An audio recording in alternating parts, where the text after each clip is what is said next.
Bueno, buenas noches. Bienvenidos nuevamente a la actividad de los jueves del colegio, que hoy recibe a un agrupamiento de instituciones de larguísima data en la lucha por la salud mental, de la cual el colegio forma parte, y que han intervenido e intervienen en las esferas más específicas, polémicas y difíciles que implica sostener la salud mental en este país. Han decidido hablarnos de interdisciplina e intersectorialidad, aportes y desafíos. Para ello, no sé cómo han armado la intervención. Sé que intervienen Liliana Gerender, que es médica, psiquiatra y psicoanalista, Marta Bernstein, que es trabajadora social, Silvia Serrao, psicóloga, Eduardo Quiroga, abogado, y Laura Menéndez, psicomotricista. Yo pondría esta reunión, si bien el colegio hizo un específico homenaje al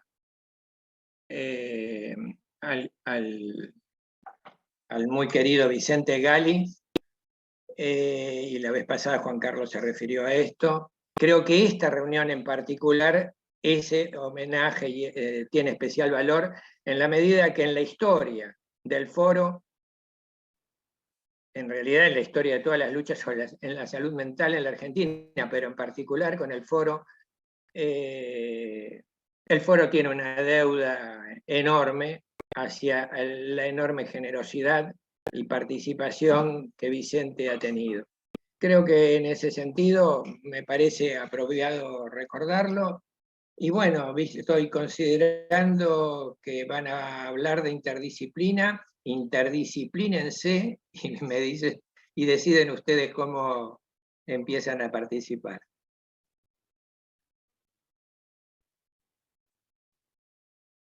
Bueno, empiezo yo. Vos ya adelantaste algo y la gran mayoría, casi todos, saben qué es el foro. Pero siguiendo con el homenaje a Vicente, que creo que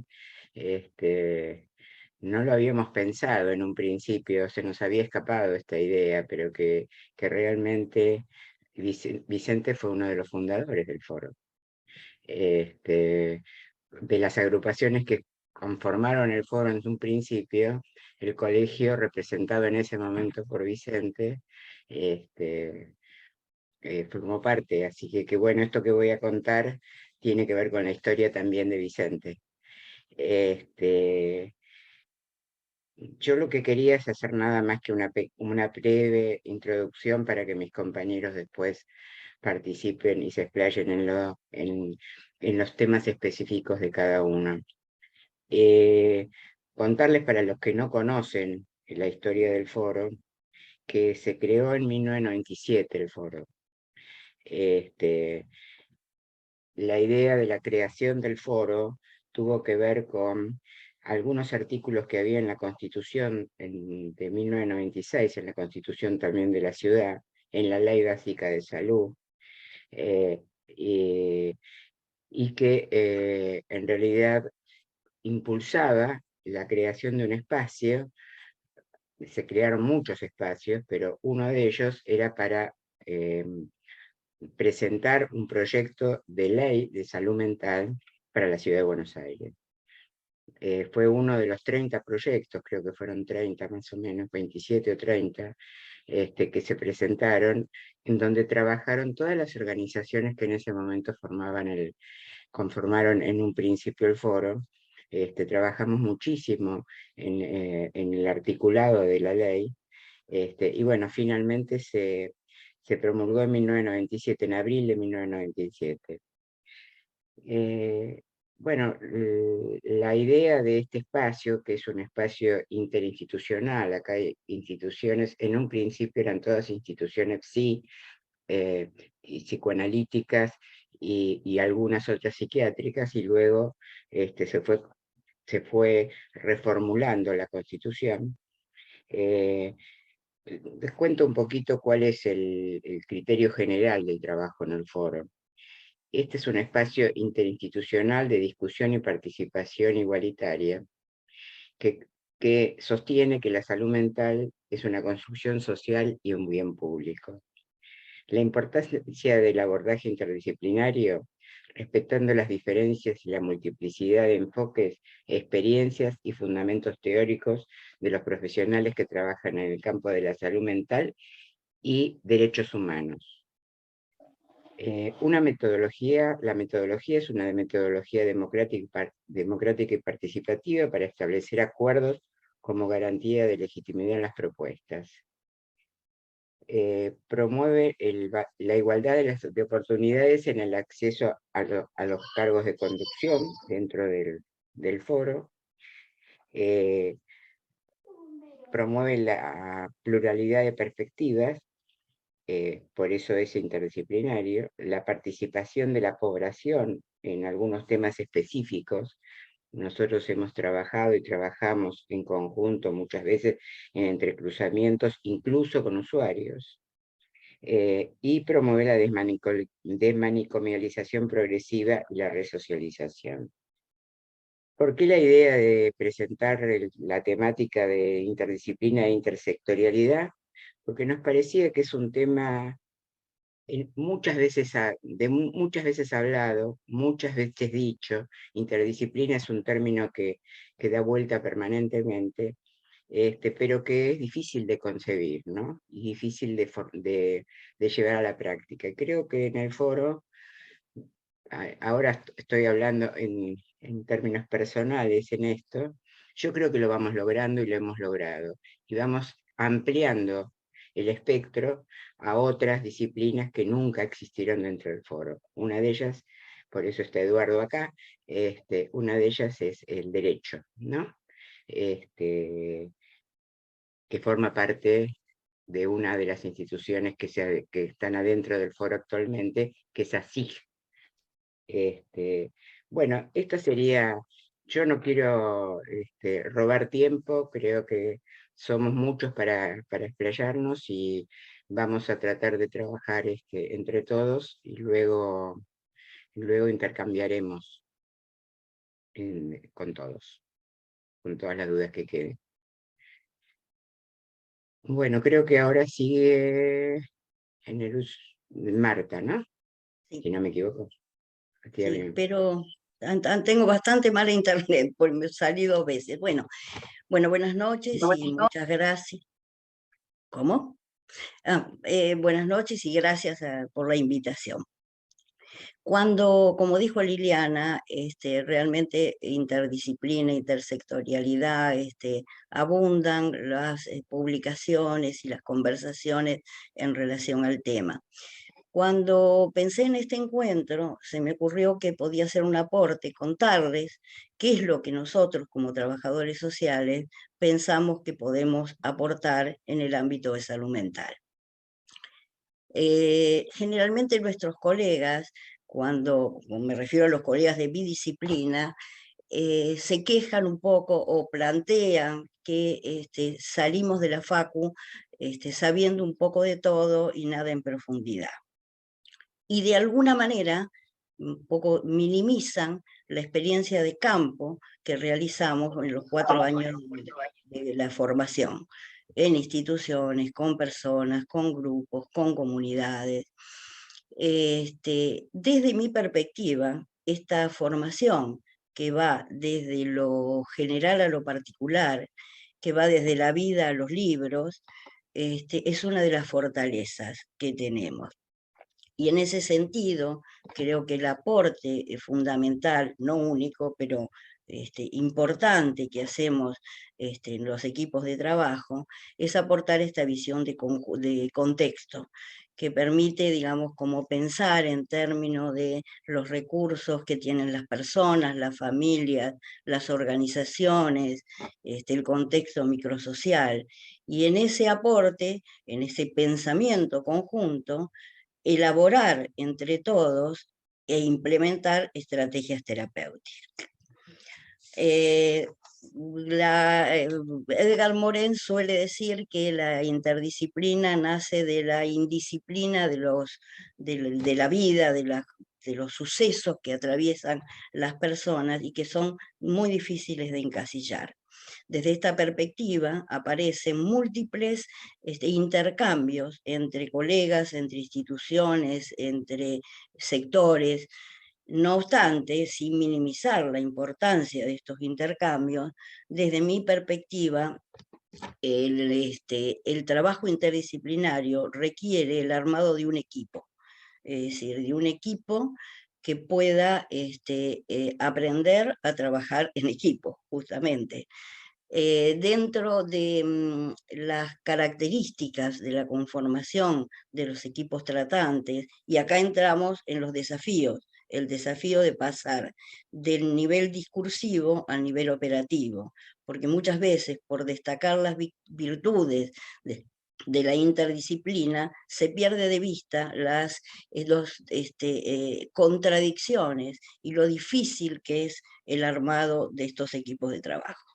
Desde mi perspectiva hay tres elementos fundamentales para que un equipo de trabajo pueda llevar adelante una práctica interdisciplinaria.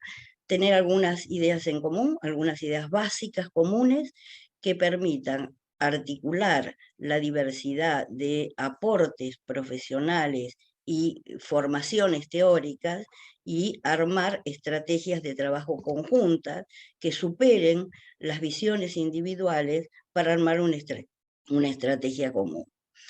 Otro punto también fundamental es la paridad dentro de los integrantes del equipo, donde haya una equitativa distribución del poder, del saber y del riesgo también.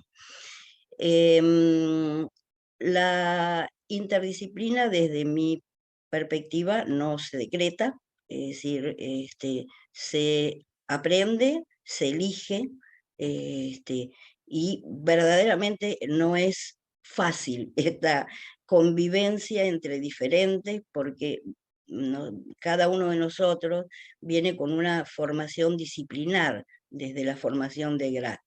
Y entrar en intercambio con otros, la verdad que no es una tarea nada sencilla. Otro de los temas que generalmente generan como cierto ruido en esta integración o en este intercambio es el temor a la pérdida de identidad profesional. Los equipos las profesiones no pierden su identidad en el trabajo con otros, pero sí se redefine la relación entre las profesiones en el marco del trabajo en equipo. Respecto al trabajo intersectorial, solamente voy a mencionar, porque somos un montón, y lo bueno de esto es que podamos conversar, que a la idea de trabajo interdisciplinario subyace el concepto de red, que son formas de organización transversales con múltiples centros de poder y cuya fuerza y efectividad radica en la articulación entre las personas, los grupos, las organizaciones, y esto permite elaborar respuestas flexibles y creativas a necesidades diversas.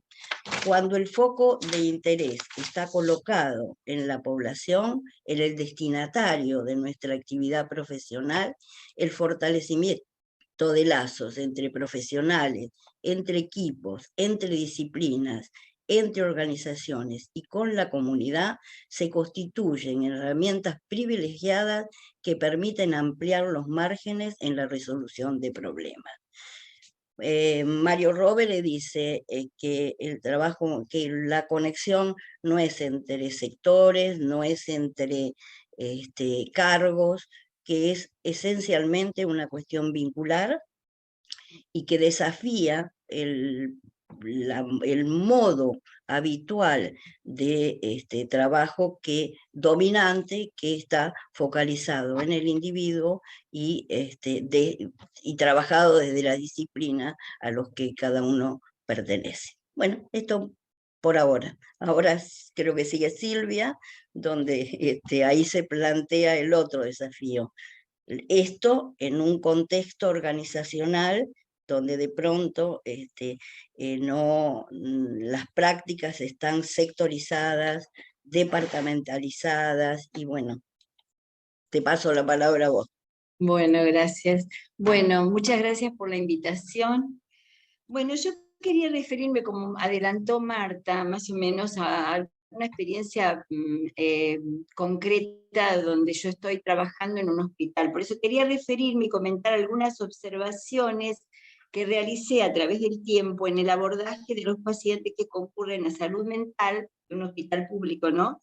Tanto en pacientes internados como en pacientes de consultorios externos, ya que hace muchos años que trabajo en Cava, digamos, un poco pensé en la evolución que había pasado en la forma de trabajo, ¿no? Cómo había evolucionado y cómo nos habíamos metido en esto de la interdisciplina, ¿no?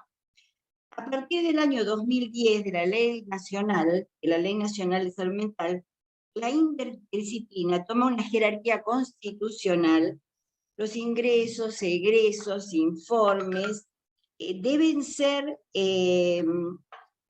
firmados por varios profesionales. Uno tiene que ser, eso más o menos ustedes ya tendrán conocimiento, psiquiatra o psicólogo, y el otro de otra profesión. Sí. Esta decisión, ingreso, egresos, derivaciones, tipos de tratamiento, debían tomarse en equipo. Esto, digamos, el tema tenía que haber las firmas, tenían que ser no solamente de una persona o de un psicólogo psiquiatra, sino también tenía que haber otras profesiones. Eso fue una decisión donde empezamos a juntarnos para trabajar, que fue todo un tema, ¿no? Este momento marca un comienzo de trabajo diferente entre profesionales y profesiones, arduo, difícil y resistido, porque de verdad que estuvo resistido. Bueno, hay mucho hablado sobre la hegemonía médica, es una palabra repetida, pero la dificultad para aceptar y respetar los distintos saberes es bastante general. Es siempre algo difícil de conseguir, ¿no? En realidad, la desvalorización hacia el otro, quizás ahora no se dice tanto, pero al comienzo era muy fuerte esto, ¿no? La interdisciplina requiere trabajo interno de nosotros mismos y comunicación. Creo que hemos aprendido en estos años, pero es una construcción continua. Yo lo que siento, que digo ahora, se ha evolucionado, pensando, si estamos en el 2022, desde el 2010 realmente es otro tipo de trabajo el que hacemos con la interdisciplina, cómo abordamos los pacientes. El enriquecimiento es de ambas partes, el paciente mirado con integralidad y el equipo interdisciplinario que complementa muchos saberes. Nosotros no estamos pasando un buen momento en los hospitales. En la actualidad estamos, la verdad que muy mal, es uno de los momentos peores, más críticos. Tenemos pocos profesionales, faltan muchas profesiones, por ejemplo, digamos, casi no hay psicomotricistas, olvídalo, después hay no hay musicoterapeutas, no hay psicomotricistas, solamente hay un terapista ocupacional que ni siquiera trabaja de eso. Bueno, hay muchas profesiones que no tienen acceso, que si hay un profesional ni lo vemos, ni lo conocemos, ni interactúa. Pero yo lo que creo es que esto que pasó sigue. Digamos, todo este crecimiento, esta evolución en poder trabajar en equipo con dificultades, esto se constituyó y es algo que permanece.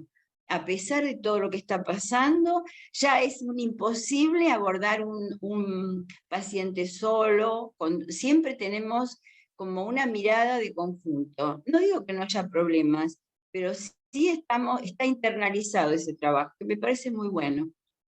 Eso nada más les quería comentar de mi trabajo. No sé quién. Yo sigo.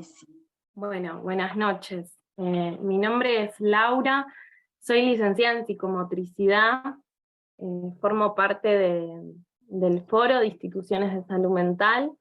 La psicomotricidad, cuento un poco qué es la psicomotricidad inicialmente para después como pensar los aportes de la psicomotricidad en la salud mental y en el foro en relación a la interdisciplina, pensada como un poco decían las compañeras, como un posicionamiento epistemológico, ¿no? Como una interrogación ética política, y no únicamente como un modo de abordaje.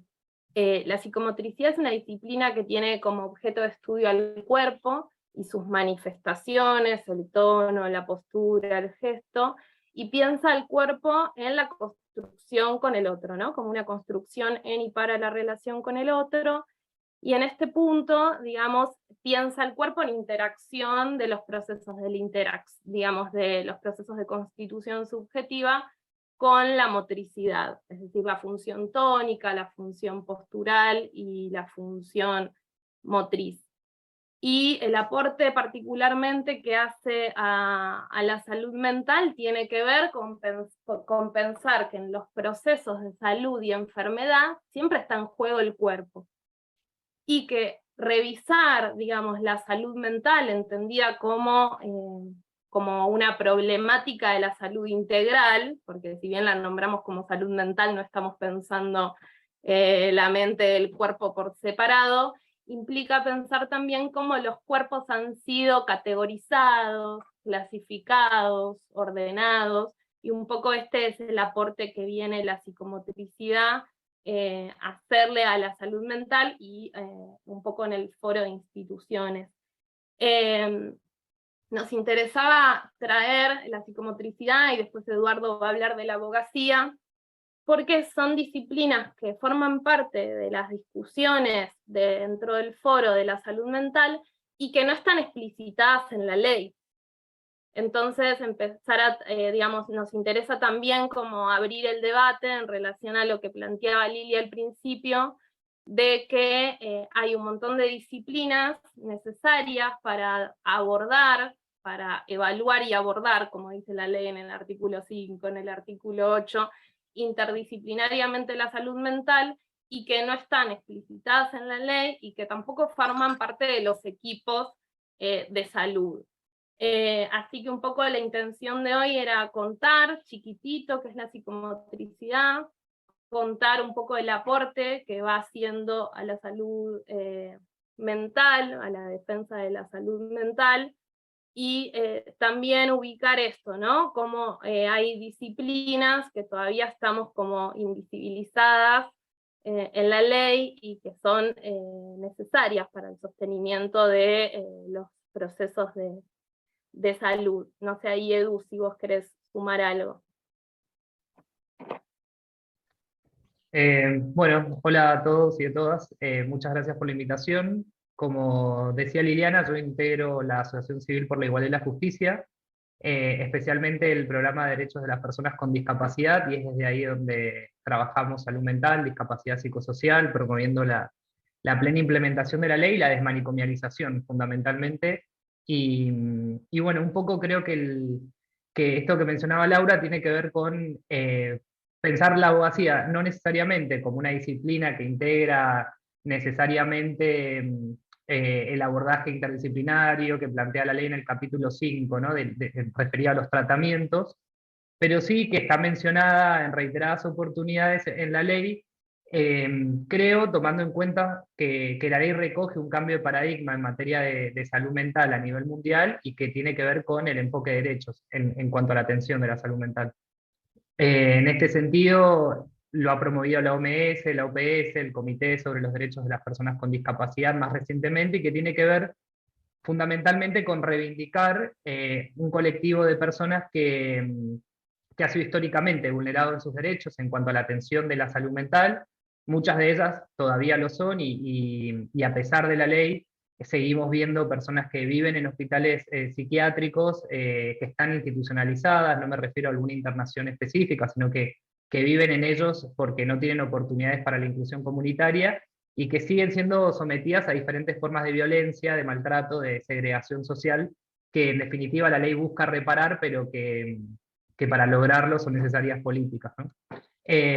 Por eso creo que la intervención de la abogacía tiene que ver con el reconocimiento que hace la ley de los derechos de las personas con padecimiento mental relacionados con su plena capacidad, con la posibilidad de prestar su consentimiento, con la posibilidad de opinar sobre sus tratamientos, con la posibilidad también de establecer determinadas garantías en relación a la restricción de derechos que implican determinadas prácticas médicas, entre ellas las internaciones. No hablo de internaciones como violaciones de derechos, pero sí implican restricciones a determinados derechos que la ley, de alguna manera, busca resguardar, busca evitar que sean abusivas, que sean arbitrarias, y creo que también ahí interviene el campo del derecho para no pensarlo como una disciplina que viene a controlar a la práctica médica, sino también pensar lo que suele pasar muchas veces en las intervenciones de abogados o abogadas y sus relaciones con los equipos tratantes, más como una amenaza que en realidad como una colaboración para pensar también, se me escucha, ¿no? Sí, para pensar también cómo las personas pueden ser incluidas en la comunidad y cómo se puede trabajar conjuntamente para exigir lo que ellas necesitan para que eso se logre. Muchas veces lo que nosotros vemos, por lo menos, tiene que ver con personas que están en situación de pobreza, que no tienen acceso a la vivienda, que no tienen acceso a la educación, al mercado de trabajo, que no tienen lazos familiares y sociales, y en todas esas cuestiones, bueno, quizás el campo del derecho tiene algunas herramientas para lograr que el Estado se los garantice. Y otro punto que me parecía importante traer tiene que ver con algo que suele decirse en la actualidad y que tiene que ver con el empoderamiento. Creo que el ejercicio del derecho en las intervenciones con determinadas comunidades, como es el colectivo de personas con discapacidad psicosocial, tiene que ver con eso, con lograr que las personas conozcan sus derechos, puedan exigirlos, y creo que este cambio tiene que ver con algo que mencionaba Laura y con el abordaje social, quizás de la discapacidad, pensando que la convención es un antecedente inmediato a la ley de salud mental, y dejando de lado quizás un abordaje más médico, rehabilitador, que exige de alguna manera revisar las prácticas de todos los equipos que intervienen, incluyendo de la abogacía, y por eso es que planteaba también como último punto el del empoderamiento del propio colectivo, para que conozca los derechos que la ley establece y pueda reclamar cuando estos son vulnerados. Hasta ahí estaría mi intervención.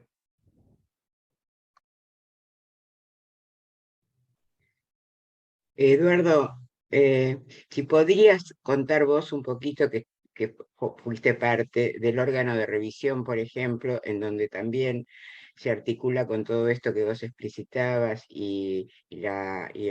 los abogados no me acuerdo, el artículo 22 se llama, no me acuerdo cómo se llama. Si podías explicar un poquito de eso. Sí, creo que se relaciona un poco con esto que mencionaba de las garantías que la ley establece para evitar que estas violaciones a los derechos que han sucedido históricamente se sigan produciendo, y la ley crea una serie de organismos, entre ellos el órgano de revisión, que existe a nivel nacional y en las provincias del país, porque la ley es de orden público, es de aplicación obligatoria en todo el país. Esto quiere decir que deberían existir órganos en todas las provincias. Así tuvo la oportunidad de participar en el órgano de revisión como en el plenario, y bueno, ahí también el órgano interviene realizando dictámenes, interviene a pedido de la justicia en casos de internaciones, realizando evaluaciones interdisciplinarias, tiene un equipo conformado por psicólogos, psiquiatras, que intervienen quizás cuando las internaciones voluntarias o involuntarias se prolongan, o cuando hay, por ejemplo, necesidad de controlar algunas instituciones, o de hacer visitas, elaborar informes, inclusive solicitar clausuras ante controles que evidencien violaciones a los derechos de las personas internadas. Y por otro lado está la unidad de letrados, que es otro organismo que funciona también en el ámbito del Ministerio Público de la Defensa, que son abogados y abogadas que se les designan a las personas que son internadas de forma involuntaria. y a todos los niños, niñas y adolescentes que son internados por motivos de salud mental, ya que todas las internaciones de niños, niñas y adolescentes son consideradas involuntarias, entonces se les debe designar un abogado. Estos abogados se designan siempre que los centros de salud o hospitales donde se interna una persona notifiquen a la justicia de esa internación, porque si no se notifica a la justicia, el cuerpo de abogados no se entera que hay una persona internada involuntariamente. Es por eso que puede también pasar que una persona esté internada de forma involuntaria y no tenga un abogado. También pasa que la ciudad de Buenos Aires tiene una situación particular porque cuenta con este cuerpo de abogados que funciona en el Ministerio Público de la Defensa, pero hay otras provincias que no los tienen, y quienes ejercen estas representaciones a veces no son abogados especializados en temas de salud mental. Creo que eso, Lili, estaría bien, ¿no?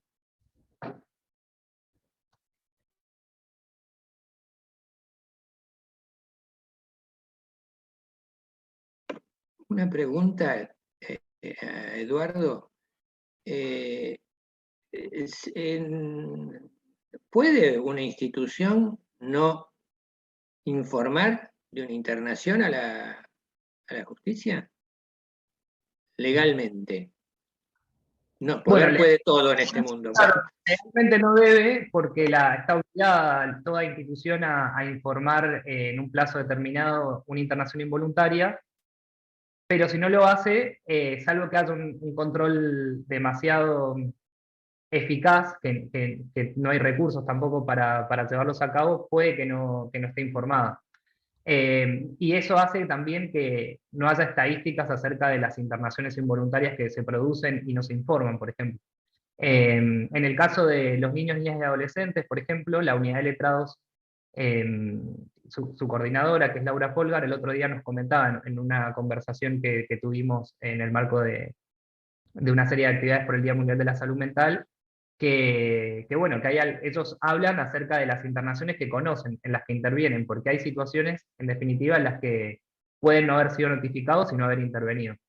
No sabemos si son muchas, si son pocas, pero efectivamente puede pasar, o puede pasar también que algunas internaciones, si se analizan un poco, sean involuntarias, pero que haya un consentimiento viciado, que la persona haya prestado su consentimiento, pero no informado, sin saber efectivamente en cuánto tiempo iba a estar internado, por qué motivo, o que no le correspondía una internación involuntaria, por ejemplo. Entonces, ahí es otro caso más complicado, porque en los hechos no es una internación involuntaria porque la persona prestó su consentimiento, pero no es un consentimiento informado como exige la ley.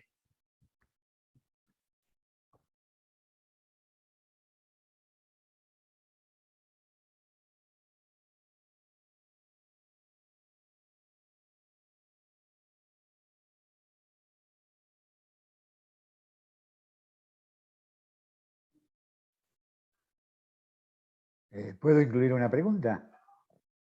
Nosotros terminamos, sí.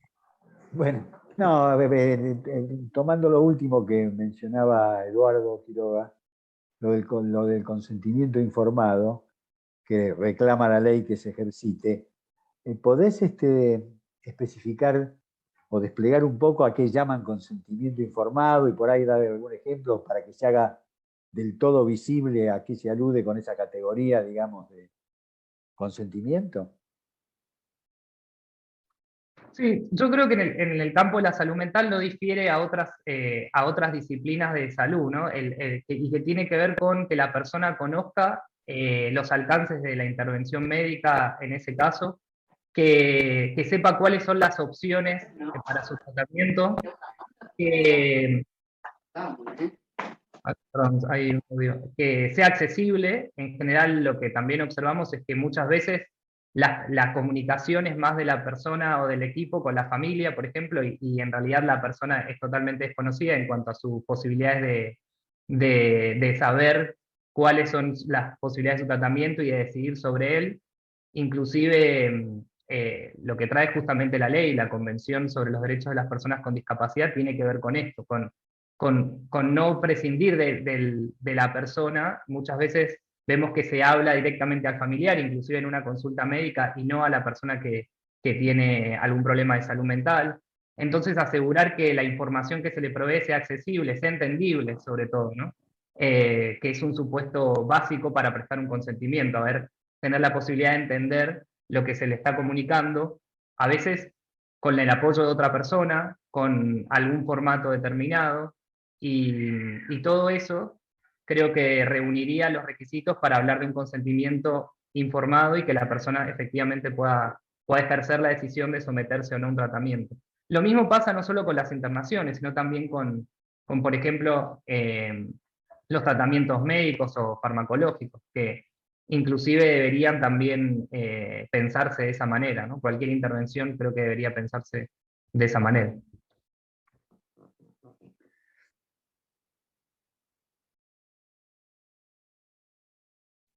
Hola,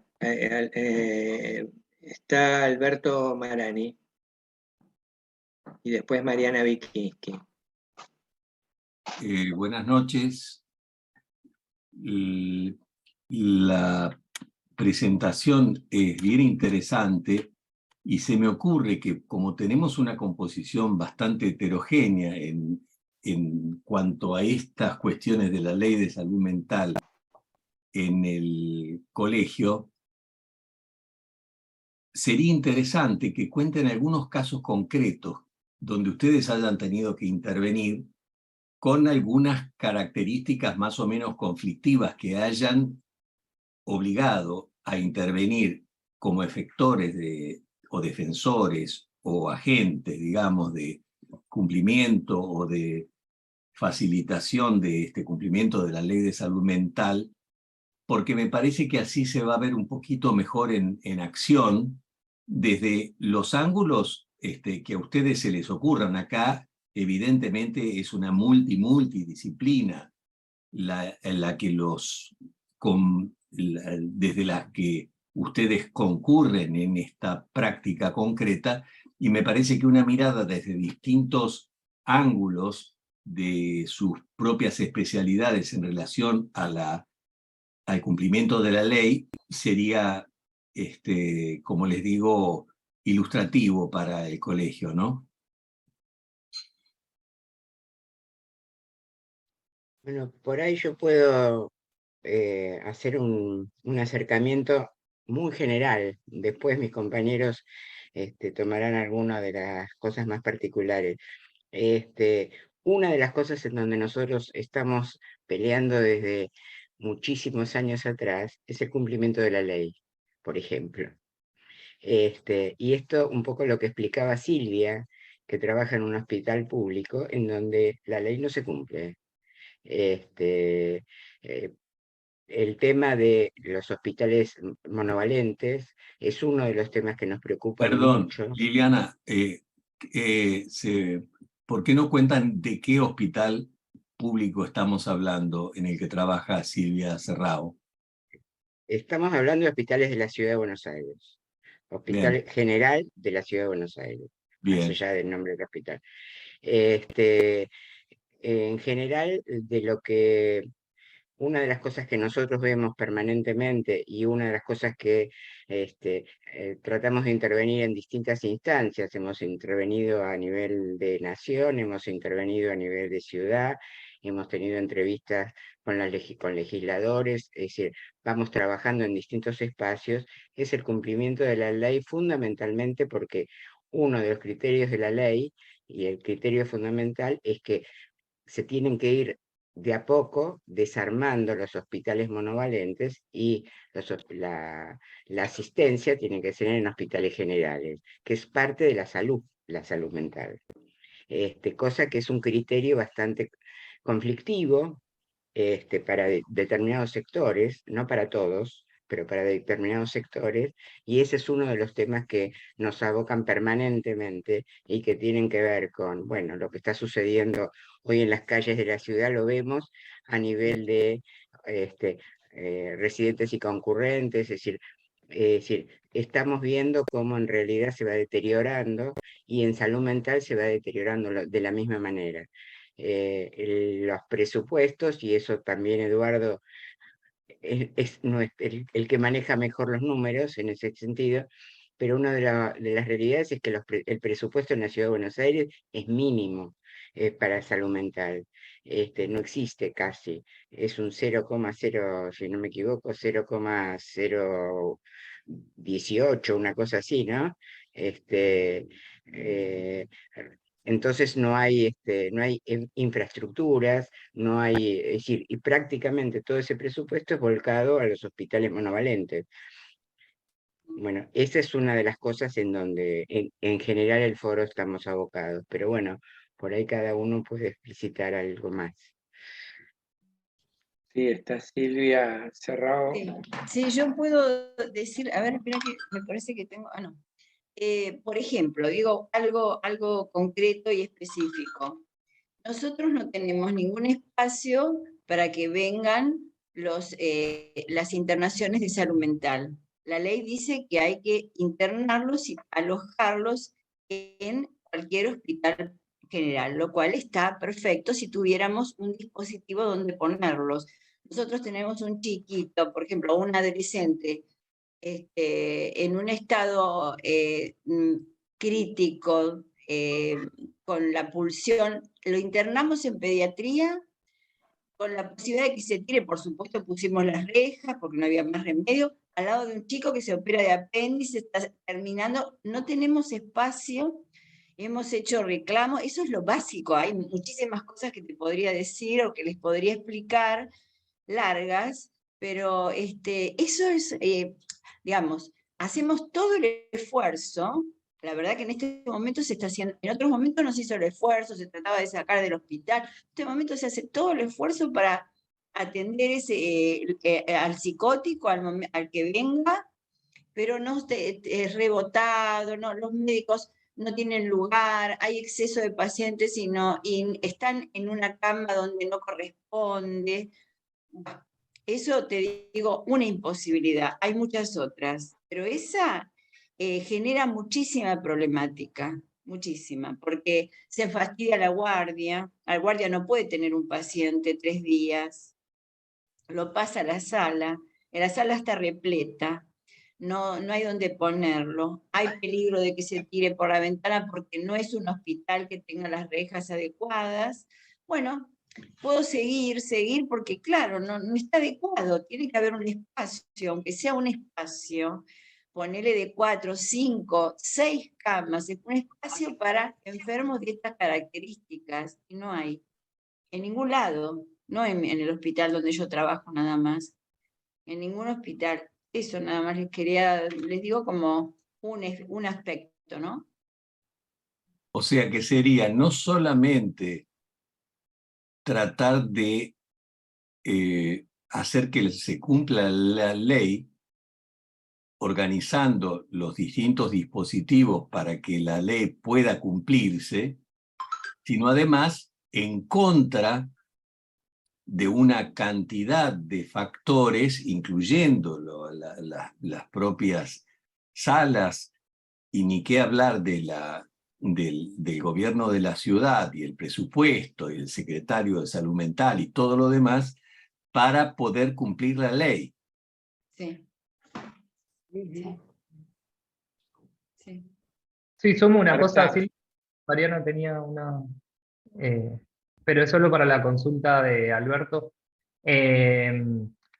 Nosotros lo que observamos, por ejemplo, también es todo lo que es el déficit en cuanto a las externaciones, a que las externaciones sean sustentables, ¿no? Las personas en general entran a los dispositivos de salud mental públicos de la ciudad, principalmente a los monovalentes, y no hay ninguna articulación con programas que permitan evitar su reinternación o su transinstitucionalización o que puedan continuar sus tratamientos de manera ambulatoria.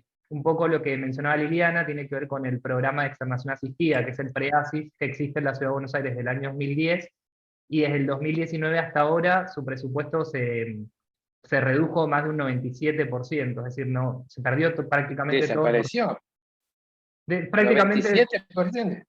desapareció, y justamente es el único programa que puede identificarse en el presupuesto que tiene como objetivo asistir a las personas en situación de alta, porque estamos hablando de personas en situación de alta médica, por lo menos para estar internadas, ¿no? No que no requieran tratamientos ambulatorios o apoyos para la vida en comunidad, que tiene como objetivo brindarle asistencia a esas personas para su inclusión social. Bueno, ese programa ha sido completamente desfinanciado en los últimos 2 años. Y así otras situaciones. Tenemos una causa judicial contra la Ciudad de Buenos Aires para que provea dispositivos comunitarios, y el último se creó principalmente viviendas asistidas o programas habitacionales que no impliquen pequeñas instituciones, ¿no? Sino dispositivos residenciales de pequeños grupos, donde las personas puedan efectivamente incluirse en la comunidad, y no se creó ninguno, inclusive con una sentencia judicial que ordena su creación del 2015. El último se creó en diciembre de ese año, y desde ese momento hasta ahora, ninguno. Inclusive hay una multa de la justicia por no haberlos creado, o sea, está acreditado en la justicia que no se cumple la sentencia, y sin embargo todo sigue pasando de la misma manera.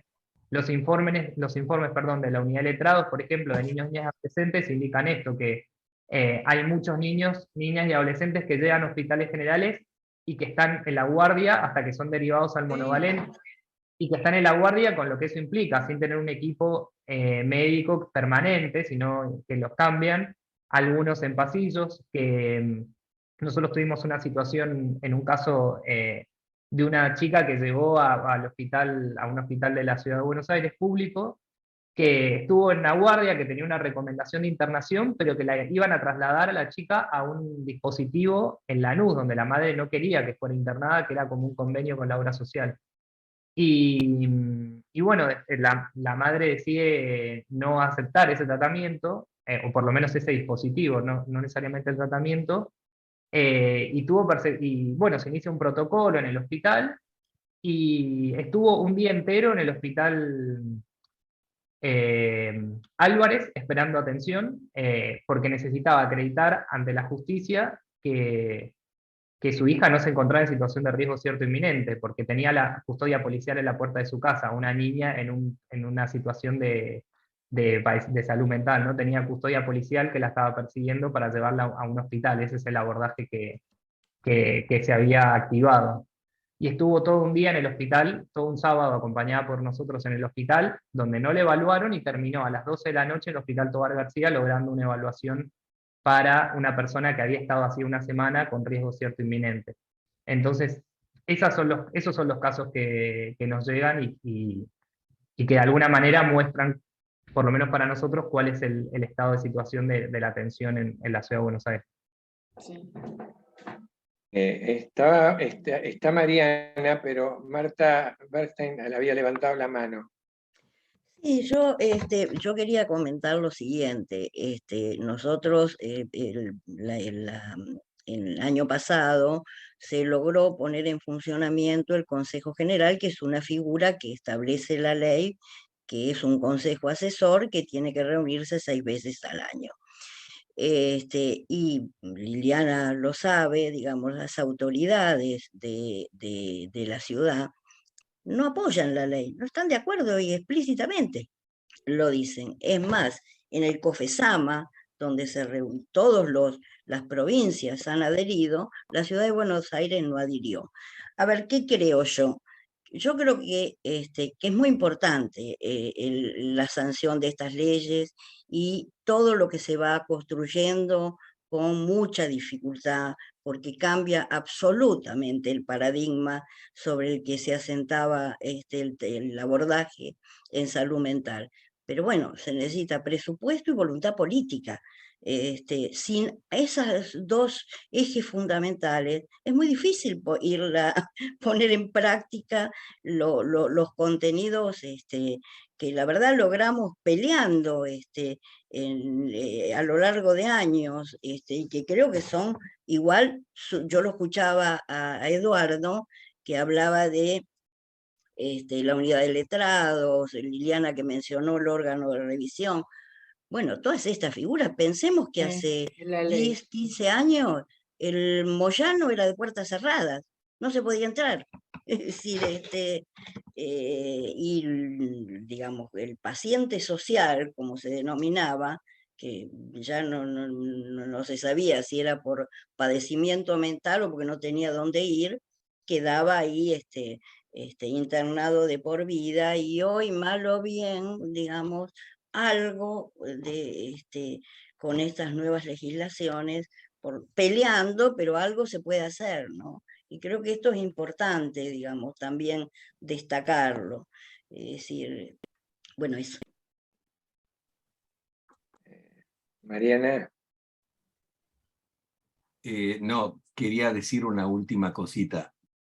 A mí me parece que tendríamos que reproducir este encuentro en el 2050, 2060, para ver si ha variado un poco más la situación de la salud mental en la ciudad de Buenos Aires, sobre todo, ¿no? Vamos a ver. Creo que lo que va a variar es los que variaremos seremos esperanza. nosotros. Quiero decirles que late en mí la esperanza. Mariana. Yo en realidad había levantado la mano y la había bajado porque me parecía que la conversación seguía un curso más interesante que el que yo había pensado en su momento, pero nada, me parece que mucho de lo que están planteando ustedes encaja en un concepto con el que me encontré hace relativamente poco estudiando material, que es el de injusticia epistémica, que quizás algunos de ustedes lo conocen, yo no lo conocía, que es esa injusticia que se comete con algún sujeto al que se supone imposibilitado de ofrecer alguna clase de conocimiento, el conocimiento que de él se espera, ¿no? Y que a su vez es un concepto que se desdobla en dos. Uno de ellos es la injusticia hermenéutica. Es un concepto de Miranda Fricker, que es una filósofa inglesa que ejerce en Estados Unidos su práctica, pero que resultó muy interesante, me parece, y muy iluminador para muchas de estas situaciones, porque verdaderamente a los pacientes que ustedes describen se les aplica el concepto de injusticia hermenéutica, el desdoblamiento de la injusticia epistémica, porque en realidad se los considera en condiciones nulas de interpretar aquello de lo cual tienen que dar cuenta. Son personas cuyas voces no resultan relevadas a la hora de dar cuenta de los fenómenos que ellos mismos padecen, porque se los supone sin tener las herramientas hermenéuticas para dar cuenta de esos fenómenos.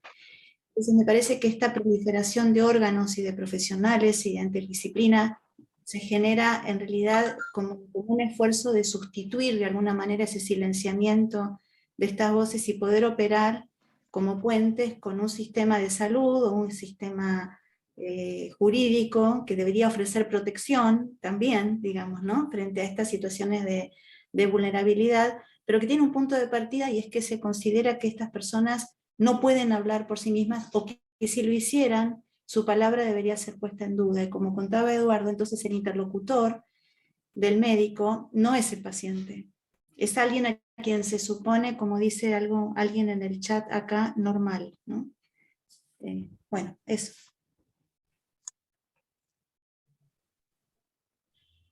¿Quieren comentar algo?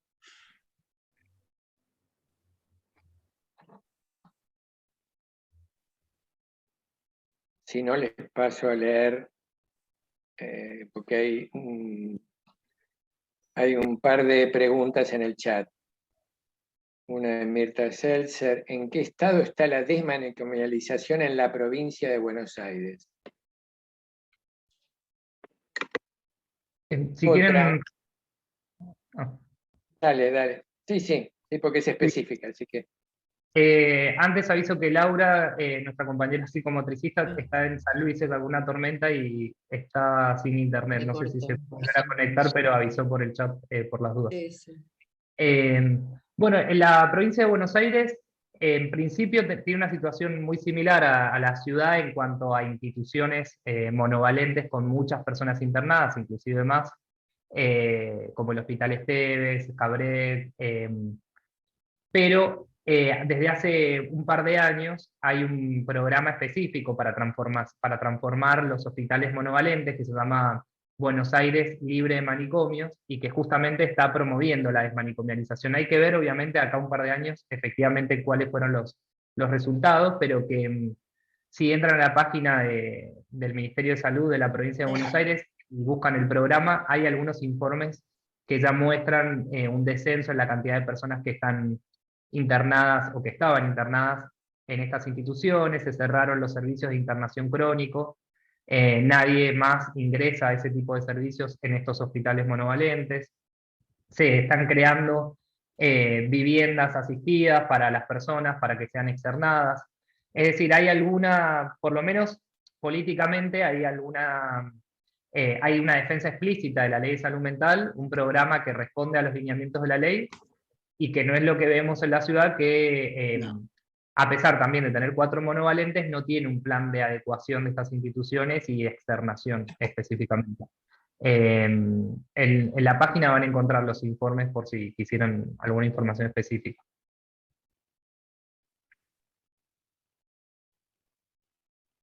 Hay otra pregunta. Hace 3 años, pregunta Diana Iglesias, tuve un caso de una paciente psicótica en la guardia del Hospital Durán, bueno, no tanto una pregunta, en la guardia del Hospital Durán, que la custodia policial esposaba a la camilla. Los médicos del hospital se negaban a darle una cama por si la requerían para una internación normal, decía. Ahí apareció el normal que hizo referencia Mariana. Sí. Los directores de los hospitales generales no querían asistir, no querían que hubiera guardias interdisciplinarias de salud mental o asistencia en los hospitales generales. Esto Ricardo Soriano, vos te acordás, Liliana, como fue un tema que costó mucho. Es decir, hay mucha resistencia de distintos sectores, médicos también. Sí. En la yo creo actualidad que no quieren, en la actualidad eso. tampoco quieren, en la Claro. actualidad no quieren. Ahora no dicen tanto, pero no quieren, rechazan a los pacientes. No me parece raro lo que contaron, me parece natural. ¿Viste? sí, en realidad está sucediendo esto desde hace muchos años. Acá en Ciudad, en el Durán se habían armado 12 camas en la época de Soriano, se habían inaugurado 12 camas para internación, para salud mental, y ahora en este momento creo que son de traumatología, como si habitualmente sucede eso. Las camas que se disponen para salud mental se transforman en camas para traumatología casualmente, no sé por qué, pero la cerraron, la sacaron. El criterio es muy complejo porque por ahí, no sé si puntualmente podemos contestar a muchas de las preguntas que hay, ¿no? Pero, por ejemplo, en provincia, algunas cosas, como decía Eduardo, se están intentando hacer, y otras se hacen a pulmón. Es decir, algunas se hacen por el esfuerzo y por otro criterio gubernamental, digamos, de la provincia, en donde hay gente que piensa distinto que acá en Ciudad, que tiene otro criterio, pero la mayoría de las cosas también se hacen a pulmón de los profesionales que están trabajando, ¿no? Eso lo vemos habitualmente.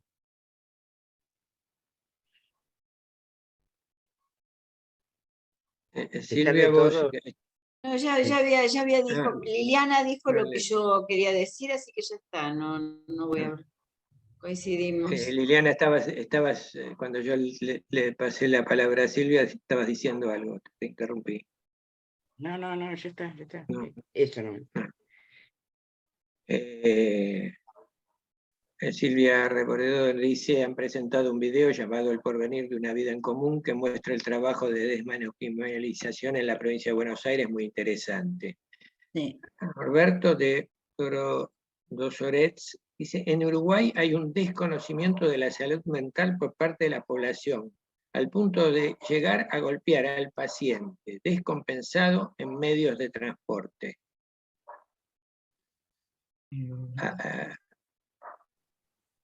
A ver... ¿Puedo responder una pregunta que está en el chat antes, que creo que no la leímos, la del presupuesto? Puede ser, sí, dale. Sí. No puede haber pasado. Ahí justo cuánto estipula la ley de salud mental. La ley estipula el 10% del gasto total de salud debe destinarse a salud mental. Debía cumplirse en el plazo de 3 años, tanto a nivel nacional como a nivel de las provincias y la Ciudad de Buenos Aires. No sé cuál es la situación específica de la provincia de Buenos Aires. En el caso de la ciudad, el presupuesto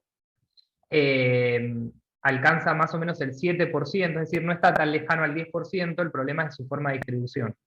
En general en los países, el presupuesto en los países en vías de desarrollo, como Argentina, ronda el 2% a la inversión. Lo mismo pasa en Argentina, a nivel nacional. En la Ciudad de Buenos Aires es un poco más alto, pero el 77% de ese monto destinado a salud mental está concentrado en los 4 hospitales monovalentes. En el Hospital Moyano, en el Hospital Borda, en el Hospital Tobar García y en el Hospital Alvear.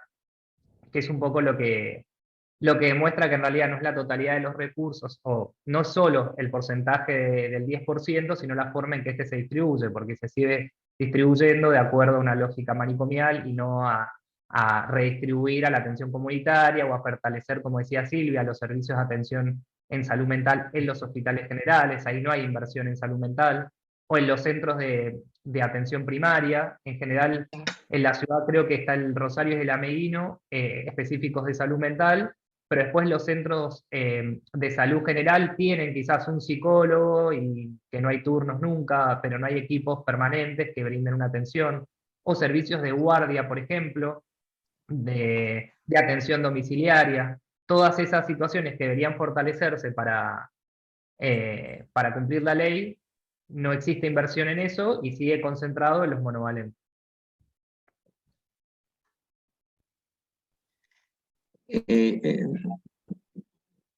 Yo la verdad me quedé con lo de Uruguay.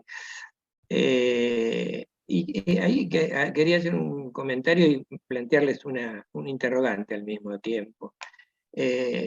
Porque, a ver, el hecho de la estigmatización del loco, ¿no? del diferente, etcétera, etcétera, forma parte de largas tradiciones humanas y hoy estamos cerca de un mundo en el cual el tema de la estigmatización se hace cada vez más agudo en sectores más amplios. Los avances de los sectores de la llamada ultraderecha es marcado en ese sentido. En ese sentido me parece que el hecho de que el abogado forma parte de la estructura misma de la práctica de la clínica en salud está en el corazón de la ubicación de la salud como un derecho humano. Como un derecho humano y como tal debe ser defendido. En una época en que se están atacando los derechos humanos, incluso en sus propias formulaciones. Es decir, es una especie de progresismo de modé para un sector político muy fuerte.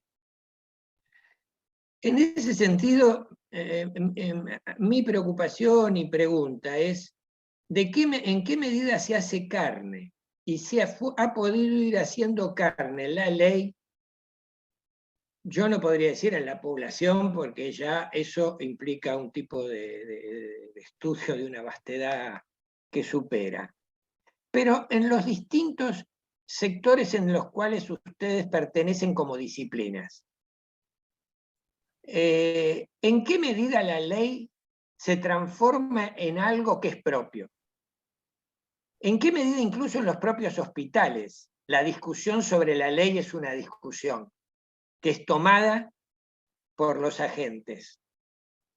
Porque si la ley misma no se toma como un problema del colectivo social, empieza siendo una actividad de aquellos que militan por ella, pero no una actividad del conjunto social, que es el único que en última instancia podría defenderla en toda su magnitud, tanto en su aplicación como en los desmadres criminales que implica la destrucción de la salud pública en este país como estrategia, porque no estamos en una acción de gente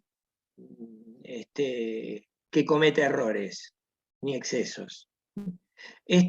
Hay una política de destrucción de la salud sistemática, organizada, que tiende a la lógica de la privatización. El sueño de la sociedad norteamericana de la salud, la privatización completa, está en el corazón, en las entrañas de los planteos políticos que reinan. Con lo cual, como esto siempre entra en el territorio de la política, y hay como dos planos. Uno, el plano político, después está el otro plano que al principio trataron de introducir, pero que rápidamente fue arrasado por la dimensión más política. Es decir, la dimensión en la cual la ley está, pero no se puede llevar a la práctica. La ley está, pero no está el presupuesto. La ley existe, pero no hay agentes que la puedan realizar. De hecho, hay agentes que serían esenciales que estuvieran en el foro. Por ejemplo, enfermeras, que han sido absolutamente desdeñadas en todos los planos y que son ninguneadas de modo rotundo. Recuerdo que si algo hizo la dictadura, entre otras cosas, es liquidar muchos de estos intentos que empezaron a producirse desde la ley Goldberg, la Lanús, etcétera, etcétera, y era una discusión en un centro de salud, en qué una asamblea participaba el cocinero, y qué lugar tenía el cocinero en el centro de salud como agente de salud. Porque en un momento podía llegar a tener contacto con los pacientes que a veces eran mucho más ricos que el que tenía un profesional.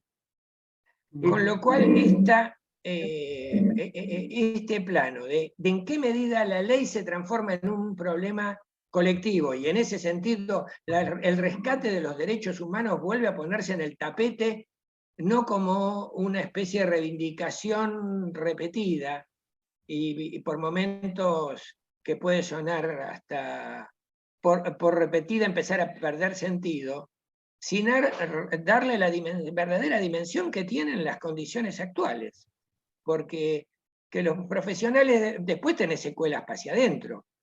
Los profesionales laburan sin ganas, se pueden empezar a producir prácticas, una especie de musulmanización interna dentro del trabajo, una especie de desidia generada por la propia condición y la propia situación de impotencia, que es el modo más efectivo para destruir la ley. Porque en la medida en que la ley está y no se cumple, la desilusión con respecto a esa ley que no se cumple es frenética. Con lo cual después queda mucho más expuesta a que pueda ser derribada con una brizna de aire. No se necesita ya recursos tan formidables para realizarla. Bueno, están Liliana y Laura. Laura, ¿querés? Ay, sí, perdón, estoy con una chinche tremenda, dale, pero dale. quería como aportar en relación a lo que pude escuchar del interrogante de Oscar, y un poco para traer algo de la psicomotricidad, que particularmente en el campo de la disciplina, digamos, por ser una disciplina relativamente nueva y también que llega de la mano de una perspectiva rehabilitatoria, y de un modelo de discapacidad que no tiene nada que ver con el modelo social, digamos, ni una perspectiva de derechos, en la disciplina hay un total desconocimiento de la ley de salud mental. De hecho, yo formo parte como docente de las 4 universidades que dictan la disciplina, la licenciatura en el país, y no hay un abordaje de la ley en casi ninguna de los planes de estudio. Si hay, tiene que ver con una cátedra y no con una perspectiva de abordaje, con lo cual no hay ni siquiera una militancia disciplinar, Oscar, por lo que te escuché decir. De hecho, hace poco hicimos desde el foro una actividad en la FUNADIT, que es la fundación a la que yo represento en el foro, y hubo 20 personas nada más, y era sobre interdisciplina, y terminaron quienes fueron desde el foro explicando la perspectiva de la salud mental y algunos ejes de la ley. Así que, bueno, estamos, al menos desde la psicomotricidad, estamos complicadas. Sí. Sí. Sí, yo creo que... Uh, ¿Puedo? sí. Dale. ¿Puedo? Sí, sí. No, en relación a esta presentación de hoy, quería darle la respuesta a Oscar, ¿no? Es decir, porque por lo menos mi criterio, y creo que el criterio de muchos de los que formamos parte del colegio, es que formamos parte del colectivo de la salud mental. Somos psicoanalistas. Trabajamos con gente que necesita ayuda. Y el criterio de presentar esto de esta manera hoy tenía que ver con esto, con entrar entrar en este terreno. La gente que trabaja en otros espacios, en espacios del Estado o en espacios diferentes, digamos, nosotros pertenecemos a una organización que somos todas organizaciones donde trabajamos en forma en general privada, en general, algunos no, coinciden lo privado con alguna otra actividad. Entonces digo, es cierto esto, pero también es cierto que hay organizaciones que están promoviendo, yo no comparto la idea de el pesimismo de Alberto, ¿no? Porque si no, no estaría acá, si estuviese con esta idea, ¿no? Dentro de 30 años no voy a existir. Yo pretendo de que hoy día alguito se pueda lograr. Y creo que alguito se puede lograr si uno conoce de qué se trata. Esta es la idea que me da vuelta, y coincido con lo que dice Oscar, cuando nosotros formamos parte y yo tuve la posibilidad de estar en el Consejo Nacional de Salud Mental, en donde estaban los usuarios como organización, representados ahí cuando estuvimos en la legislatura, que estaban los usuarios, y la voz de los usuarios se escucha, y están en distintos espacios trabajando. Entonces me parece que yo no coincido en eso. Bueno, esto es lo que... Quiero decir una cosa nada más. Vos no pensás que vas a vivir en el 2050 y decís que el pesimista soy yo. Y no, querido, ya a esta altura vivir... ¿Cuánto de eterna tendría que ser? A mí me parece que sos muy pesimista, Liliana. Bueno, voy a levantar mi optimismo. A ver, ¿puedo? ¿Puedo decir algo? Sí, está Eduardo, Sí, pero lo mismo, ustedes se dale. distribuyen él. Sí, Marta, Bueno. No, habla Eduardo, después. Estabas primero. No, era para sumar algunas reflexiones a lo que planteó Oscar, con lo que coincido completamente.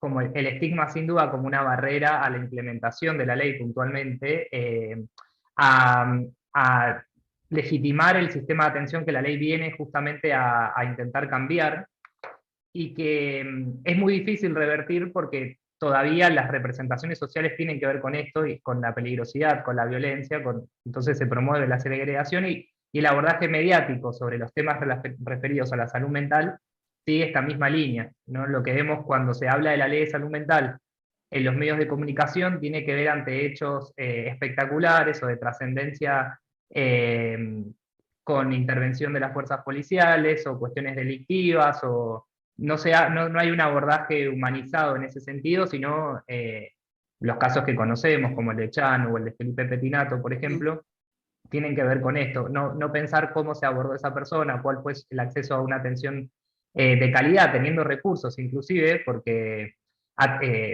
por ejemplo, en el caso de Chano, atendió en un hospital general de su prepaga, sin servicio quizás de salud mental como debería tener. Está visto desde el punto de vista de, bueno, necesita estar internado, quién sabe hasta cuándo, y bueno, y ahí se promueve todo un mensaje también que legitima todo este sistema.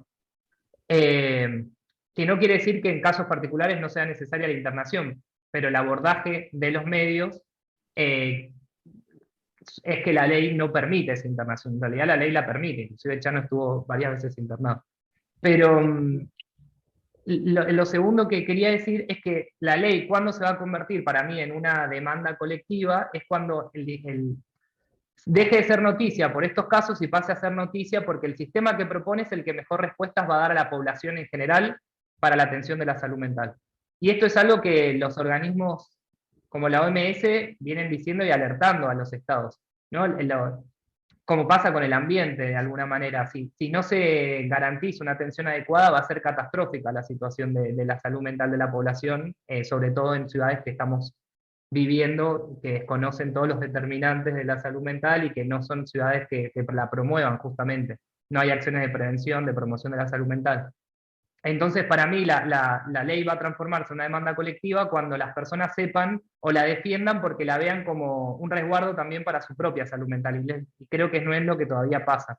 No sigue siendo la salud mental una cosa de unos pocos, de locos y peligrosos, y la ley prohíbe las internaciones, o sea que los tenemos dando vuelta por nuestros barrios. Entonces creo que esa también es un cambio cultural que hay que dar y que quizás no se está dando todavía. El abordaje sigue siendo desde el Estado, desde los medios, y quizás desde las propias organizaciones que trabajamos el tema, muy focalizado en algunas cuestiones y desconociendo esta variable que creo que es fundamental para lograr la implementación de la ley.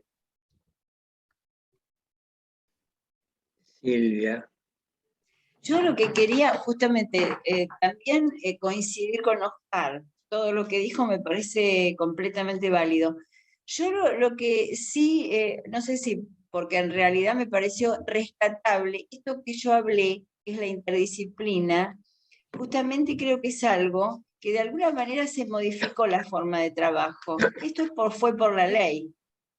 Para mí es lo único por lo menos lo que yo veo, es lo único que queda más arraigado, el tipo de trabajo más en equipo que antes no había, y ahora la ley exige, primero empezó por ese tema, tenemos que firmar más, porque si no esto no va. Y después empezó el trabajo, ¿qué? Si no firmamos más los informes, los ingresos, los egresos, la cosa no va. Eso era lo que es la ley. Pero después hubo un trabajo para adentro, entre los profesionales, que me parece que quedó.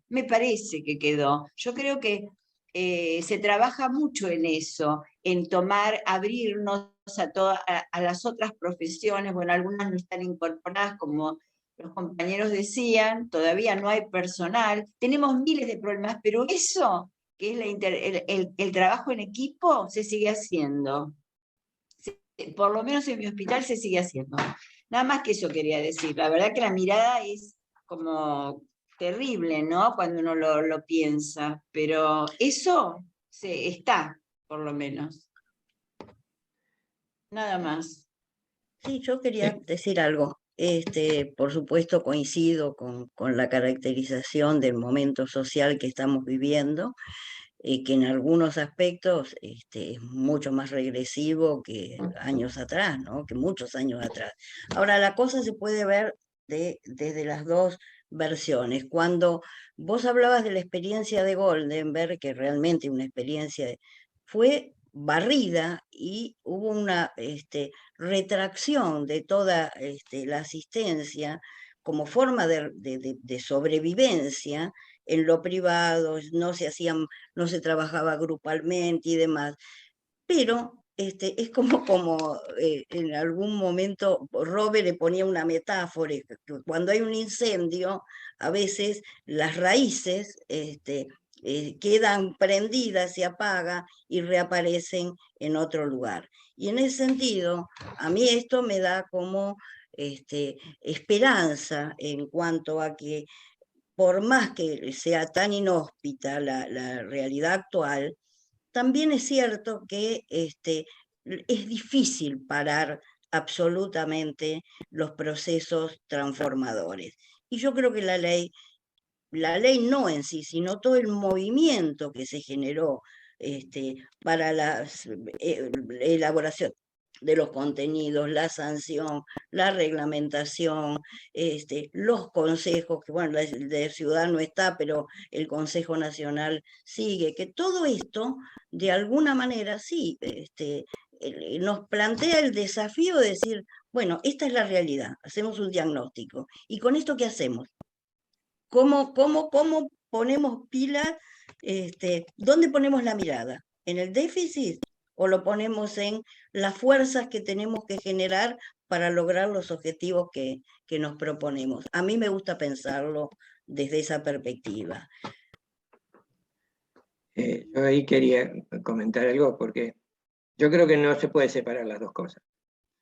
Es decir, no se puede pensar si la mirada es en el déficit o la mirada es en la perspectiva, porque a condición de ver cuál es el déficit, yo puedo también plantearme la perspectiva. También. Obvio. En ese sentido es que decía, me parece que hay algo que tiene que ver con la posibilidad de que esto se expanda en el plano social y que no circule en el interior estricto de las instituciones y de los miembros de esa institución que están, miembros del foro, etcétera, etcétera, y demás. Con lo cual, el comentario de Liliana, por ejemplo, me parece que es interesante, es absolutamente cierto que en general, por ejemplo, en el colegio, hoy por hoy, además, por cuestiones etarias, no estamos en el interior de instituciones, excepto Alberto, que está por entrar a una residencia para llegar después a los 60 años lúcido, pero la situación que se plantea, me parece que en ese sentido exige como avanzar sobre el plano social de la cuestión en una dimensión muy fuerte. Es decir, buscar maneras en que esto se discuta, se expanda y demás, no sé, con acercamientos al foro de los hospitales, si me dicen algo, ¿no? Con búsqueda de nexos que hagan que eso se realice, porque si no, el riesgo es hacia adentro. Y yo quería hacer una pregunta, porque la tenía desde el principio, y no quería dejarla pasar, que es el tema del consentimiento. Porque es un lío el tema del consentimiento, es todo un debate. ¿Quién consiente? Es decir, en un sentido, desde la racionalidad, podemos decir que hay un sujeto que consiente, pero también sabemos que hay a veces muchas dificultades, incluso en sujetos conscientes. Ahí me parece interesante una experiencia que en algún, ya ni me acuerdo dónde, hace un par de años, en un intercambio en provincias, contaban la utilización del consentimiento como método clínico, no la formulación burocrática del consentimiento, sino la utilización del consentimiento como un recurso de aproximación a un paciente en el cual el consentimiento fue todo un trabajo clínico. No fue una formulación, porque el riesgo es su burocratización. Es decir, se lo defiende como derecho, pero se corre el riesgo de que sea un enunciado más, se firma y listo. Pero ahí, cuando escuché a aquella persona, no recuerdo de dónde era, Catamarca, no sé, en el trabajo que habían estado haciendo, me pareció que era una perspectiva sumamente interesante y para tomar desde el punto de vista del rescate del consentimiento como instrumento clínico y no simplemente como una afirmación de tipo legal en términos de derecho. Y lo digo porque muchas veces se plantea una especie de antinomia derecho y clínica. ¿No? Hay un sector que plantea, acá esta ley es muchos derechos. El eje es los derechos y se olvidan al final de la psicopatología, se olvidan del paciente. No, habría que ver, rescatar la dimensión donde los derechos tampoco son un conjunto de letras, sino una producción subjetiva compleja y que en el consentimiento me parece que se da una idea interesante. Se los comento porque fue una experiencia que me pareció rica y que no sé cómo ustedes usualmente la piensan. Es interesante, Oscar, porque en realidad el consentimiento informado surge de lo médico, Este, qué sé yo, si te tenés que operar un dedo, te van a exigir el consentimiento informado por si te llega a pasar algo y para cubrirse el médico. Es desde lo médico que surge el consentimiento informado, desde la medicina. Luego se traslada a todas estas otras áreas, y en la salud mental también un poco lo que explicaba Eduardo, ¿no? Pero es muy interesante esto, darlo vuelta, porque esto significaría dar vuelta la función del consentimiento informado, Claro. no en beneficio de que el médico no sea culpable de ninguna cosa que después se lo acuse, sino trabajar sobre el paciente, ¿no? Sobre qué es lo que consiente. Pero es otra cosa, sería como un aporte nuevo, diferente, interesante. Sí, yo quería sumar algo, si puede ser, o no Sí, sé, dale, Marta, si... dale. No, No, solamente un comentario, que me parece que cuando uno firma, lo que comentaba Liliana, es un contrato de adhesión, firma o no lo Claro, pero. Es decir, me parece que el consentimiento informado tiene otra entidad, ¿no? Eso, claro. nada más. Sí, sí. No, solo ahí en el chat dejé un párrafo que me parece interesante para pensar un poco esto que decía Oscar, que es de un texto que justamente se hizo en su momento, creo que por la Dirección Nacional de Salud Mental, cuando surgió la ley y se puso en debate el tema del riesgo cierto inminente y cuándo la persona puede decidir sobre una internación o no. Pero creo que el consentimiento en este caso tiene que ver con reconocer que las personas pueden decidir sobre sí, no en todas las situaciones, pero quizás no en todas las situaciones de forma plena. No quiere decir prestar un consentimiento sin apoyos o que se requiera la sola voluntad de esa persona. Y creo que es todo el cambio de paradigma que tiene que ver con la discapacidad en general, ¿no? Claro.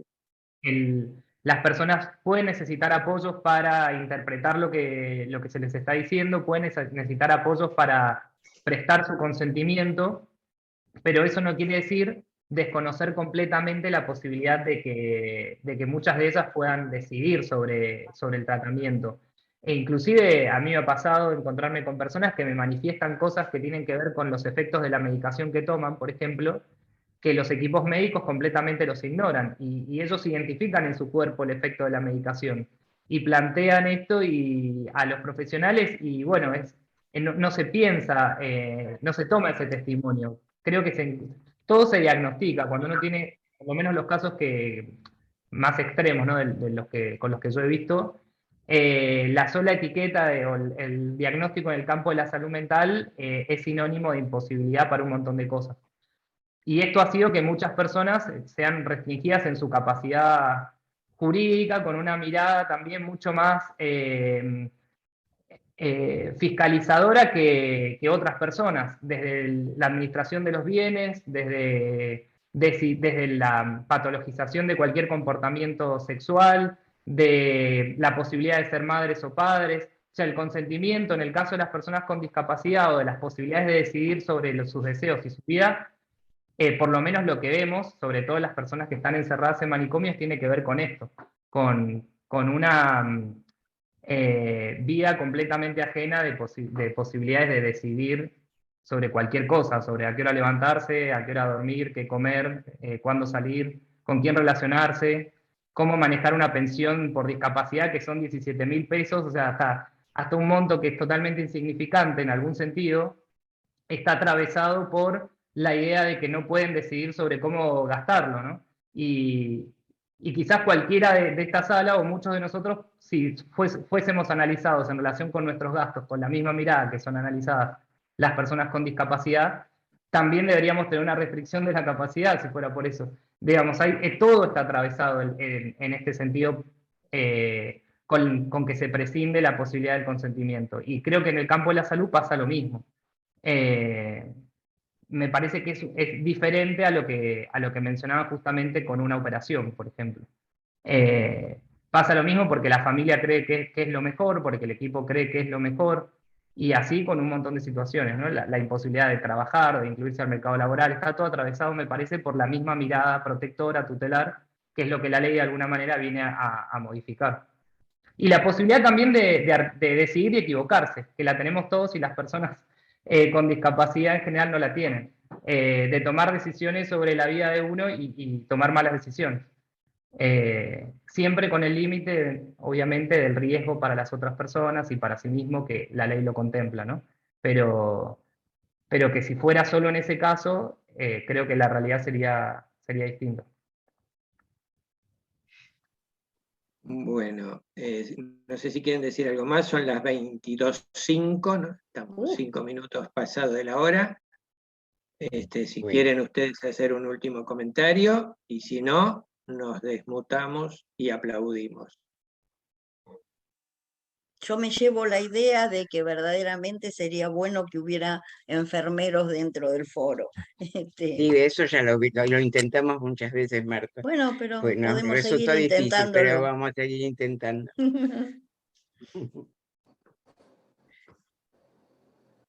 Bueno, entonces, no sé, muchas desmuten, gracias. hagan la desmutación. La desmutación. Melanie, haces la operación de apretar el botón de desmuteo. Gracias. Muchas gracias. Gracias. Gracias a Muchas ustedes. gracias. Gracias. Muchas gracias. Muchas Gracias a gracias. ustedes. Gracias. No, gracias a ustedes. Gracias, gracias. Muchísimas gracias. Excelente.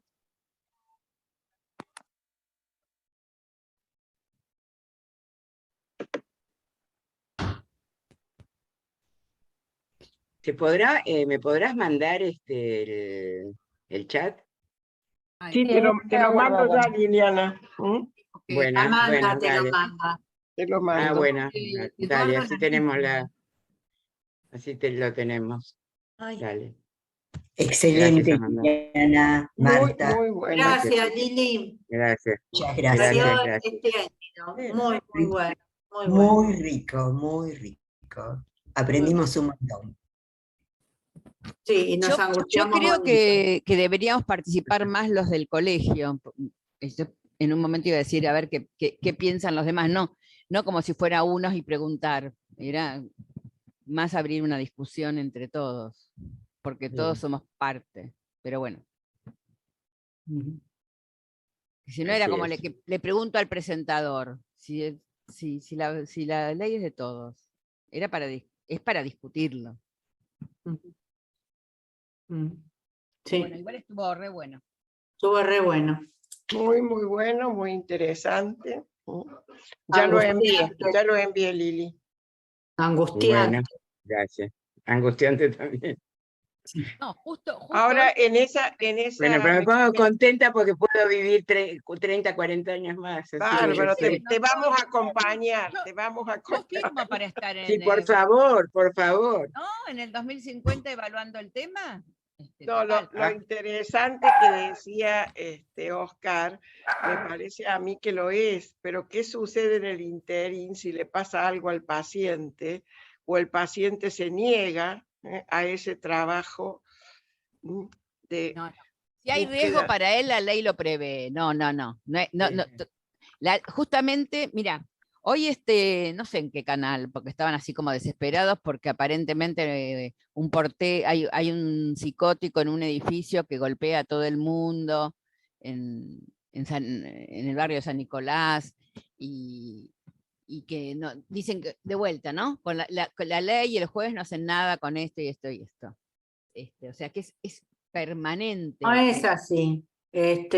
Si hay riesgo para el paciente. Por eso, pero te quiero decir, pero nadie le lo pueden informa hacer. al señor periodista, no sé si era 24 o Crónica TV, que no es así. Que no es así. Bueno, por eso no te estamos puedo decir, Adri, el otro día la discusión que tuve en una comida en donde me decían, no, pero estás inventando. No, le digo, leí la ley, haceme el favor. leé la ley antes de repetir como loro barranquero lo que escuchás en la televisión, te juro, Bueno, pero es indignante. Los barranqueros están para todo absolutamente. Ya nadie lee ni esta ni ninguna ley. Bueno, pero entonces no podés, viste, si tenés cierto nivel de cultura. No, hay no un podés nivel decir, donde si te el repetís paciente como está en loro. riesgo, se busca por la justicia civil, ¿verdad? No, No, directamente. vos podés Pero la internarlo. justicia Vos lo civil podés se la internar interna. No, mientras pero le avises. si no No, se el tema quiere es así, internar, Amanda. si no Se se quiere puede internar. no se quiere internar y vos consideras como profesional de que tiene que No, ser no, estoy internado. hablando de la familia, de una situación que tuve el otro día, de una familia que me consultó y lo que me dijeron que se va a la justicia civil para denunciar que está en riesgo y no se quiere internar y entonces mandan al equipo de salud mental. No Claro. entendí. La Bueno, familia esa- no lo quiere internar. La familia ¿Eh? no lo quiere. La familia lo quiere internar porque está aislado y en riesgo. ¿Y y por qué no lo entonces interna? y lo puede internar. Lo puede internar. Va a un servicio de sí, salud y lo tienen que internar. Es que no Ya, podían entrar, fue todo un equipo a buscarlo y le dieron 72 horas para convencerlo internado. Lo lograron internar. No, porque el tema es así, Amanda, según la ley. El tema es así, si el paciente se niega y no es voluntario y hay riesgo inminente, entonces el equipo lo puede internar, busca el apoyo que sea necesario para internarlo. Y tiene creo que 12 horas, no me acuerdo qué cantidad de horas, para informar al juez de que fue internado. Entonces, el juez toma cartas en el asunto, pero el primero que lo interna no es el Pero juez. ¿sabés para qué sino toma que es- el juez toma cartas en el asunto? Para proteger los derechos del Claro, paciente. claro, No es para otra cosa. claro. El tema de la internación, del riesgo para sí mismo, para los demás, lo decide el equipo de salud que lo entrevista. Y el equipo de Bueno, salud que lo entrevista tiene toda la Claro, pero potencialidad de para internarlo. llamar al Tiene que equipo de avisar al juez, es al revés, justamente. Primero el equipo de claro, salud. El equipo de salud interna. Y después le avisa al juez para que el juez controle que no sea una situación abusiva en contra de los derechos de los claro. pacientes. Ahora Porque ponele que funciona como una especie de a tu habeas madre, corpus, internás a tu claro. madre porque querés, no estás de acuerdo con el tema de la Afanarle, herencia. Digo, claro. estas son las cosas. Para Sí, que no sí, haya una sí. persona encerrada sin que sean controlados y respetados sus derechos. Pero justamente la inversión de la cuestión es que antes empezaba por el Poder Judicial y ahora lo que se hace es empezar Es por al el equipo de revés. salud y darle lugar al Así es. Bueno, Poder aquí se Judicial. hizo la Chicas, me inversa, tengo ¿no es que cierto? ir. Bueno, se hace la inversa porque están todavía con las viejas concepciones. Y Claro, porque hoy no claro. hay, Melia ni se quiere ir, chicas. No estoy saludando a Magdalena, no hay Me problema. voy. No, Bueno, digo, porque es el gracias. viejo paradigma de siempre, Sí, claro. porque en la Claro, gente, a ver, claro, la gente acude a la policía y al juzgado. Y le cuesta claro, pensar que el equipo de salud puede dar una claro, respuesta. Y el claro. equipo de Es salud así. muchas veces no da una respuesta porque está en el mismo paradigma antiguo. Por eso Claro, me parece que más allá de la presentación, que era, porque no era usted, no eran nosotros, que bueno, me incluyo en el foro, no era nosotros y el colegio. Me parece que quizás habría que darle una vuelta más a que somos todos los que tenemos que discutir esto, no unos que presentan a los que se le pregunta y claro. otros unos que preguntan y otros que responden. Me parece que faltó esa vuelta de hablar Sí, todos. eso es lo que traté de explicar, pero bueno, no salió. Pero bueno, la próxima saldrá. No, pero además muy bueno, me parece que es bueno. Sí, A mí sí. me pareció excelente. Bueno, me Bueno, alegro, Amanda. muchísimas Besito. gracias. Me voy a hacer valijas que mañana partimos temprano en barco. Bueno, que se diviertan. Que lo pasen muy Iba a bien. ser hoy, Que ¿viste? la Iba a ser pasen hoy, bien. pero mirá lo que pudo el foro, Sí. que lo conchabaste a mi marido de coordinador. Así es. Nos teníamos que haber ido hoy. Bueno, pásenla lindo. Chau, chau. Igualmente, hasta pronto. Chao, Adriana. Chao, hasta luego. Chao. Chao, Liliana. Nos vemos la próxima. Nos vemos. Chao. Chao. Pásenla lindo.